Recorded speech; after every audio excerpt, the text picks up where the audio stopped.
Bonjour à toutes et à tous, je suis ravie de vous retrouver pour un tuto qui n'est pas du mercredi parce que comme vous l'avez vu ce n'est pas Letty et on n'est pas mercredi.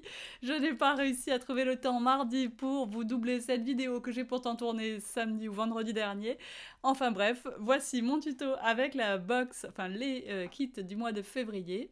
J'ai décidé d'utiliser complètement différemment de Dada et Letty les articles de ces box pour vous montrer d'autres idées et puis des choses éventuellement à faire aussi avec vos chutes des box précédentes, pourquoi pas.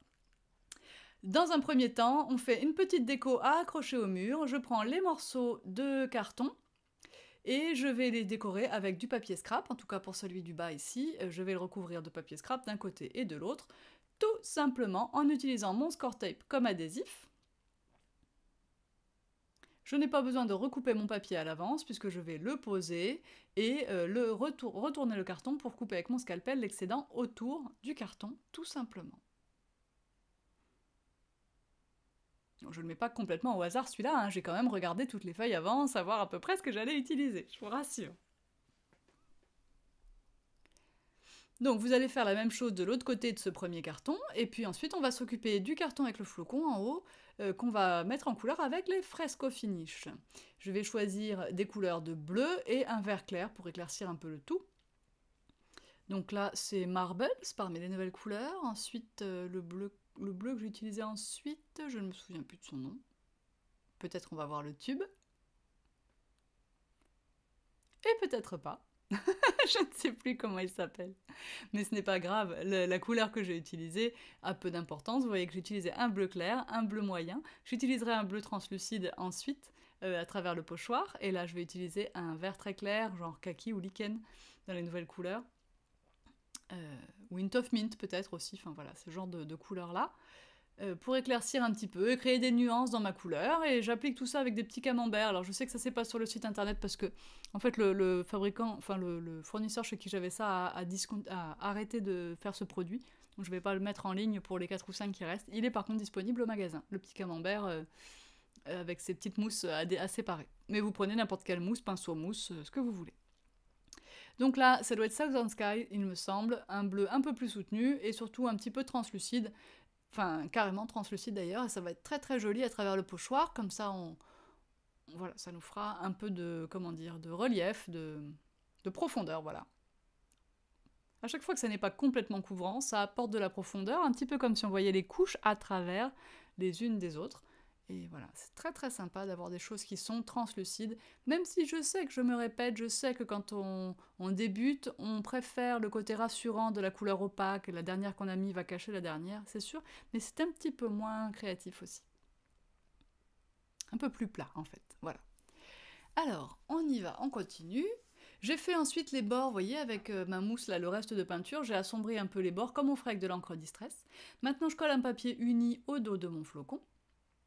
Je colle bien pour que ça rebique pas. Mais la colle à pointe fine, pas de problème. Ça va être super, ça va pas gondoler et ça va bien coller.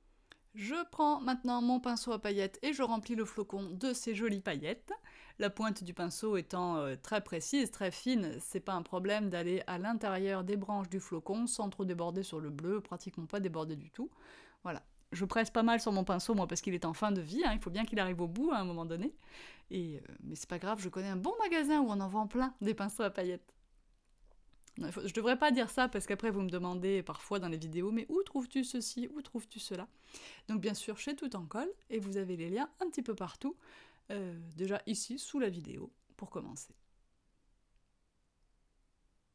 Bien sûr, je vais faire un petit article sur le blog toutentuto.com et mettre les liens vers les articles que j'ai utilisés dans cet article du blog. Donc vous voyez que j'ai recouvert un petit peu tous mes morceaux de carton, je choisis un autre motif pour mettre au dos de celui-ci, toujours du score tape pour coller.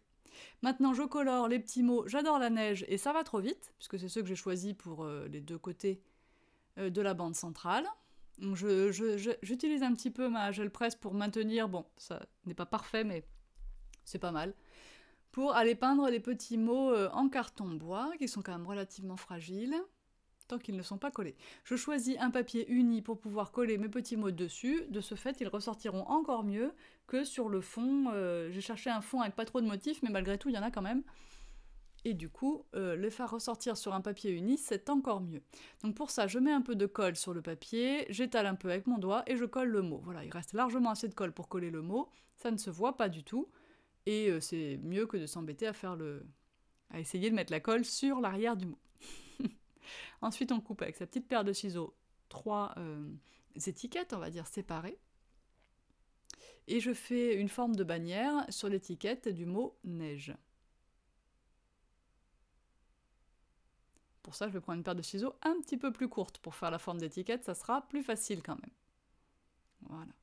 Donc moi, j'utilise pas les petits, d'ailleurs, je crois pas que j'en ai pris pour moi les tout petits ciseaux Timoltz, il y a 3 tailles. J'utilise le moyen et le grand.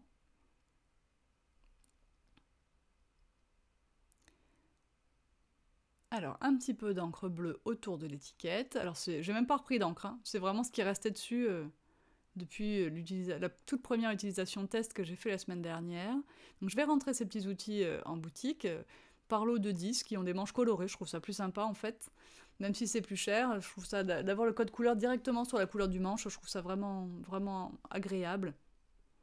Bon, c'est sûr que d'en acheter 10 d'un coup, c'est plus cher que de pouvoir les acheter un par un, mais bon.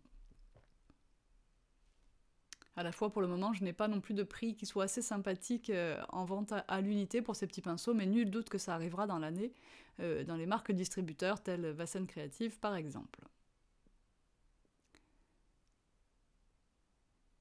Donc là, je fais mes petits repères. Alors, c'est pas les bons que j'ai fait là au début, j'ai changé ensuite. Plutôt 5 mm du haut, 5 mm du côté, ça sera mieux. Donc vous marquez et vous percez avec la crocodile, ça nous permettra ensuite d'enfiler notre petit lien de cuir.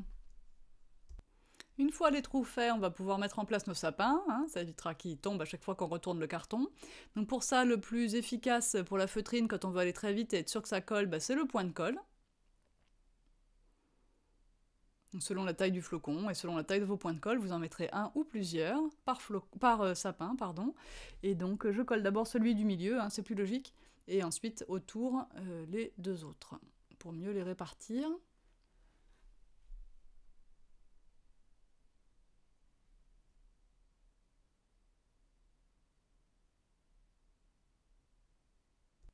On va maintenant installer le lien de cuir entre nos 3 cartons.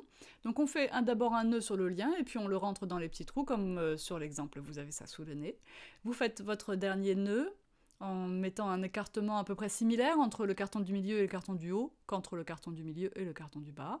Voilà, vous poussez bien votre nœud vers le carton pour que ça respecte à peu près l'écartement que vous aviez choisi. Vous passez le fil de cuir, le cordon de cuir, vous faites un nœud, vous essayez de reproduire à peu près le même écartement pour que l'autre côté soit plus ou moins symétrique. Plutôt plus que moins.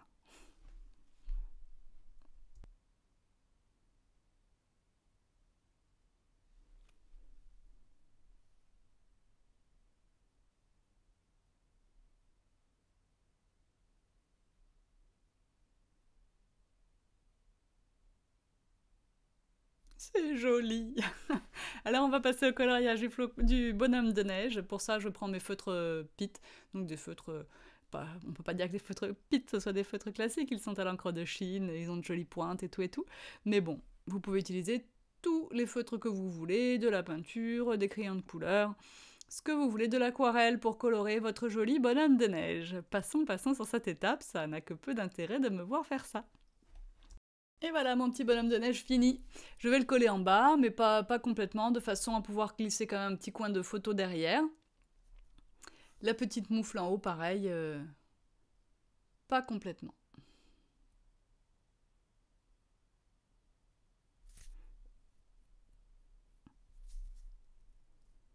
Il me reste à mettre la petite anse en haut, à faire les petits mots ici comme je l'ai fait de l'autre côté, en utilisant un papier un peu plus foncé pour faire la petite étiquette, on va dire, sous le mot.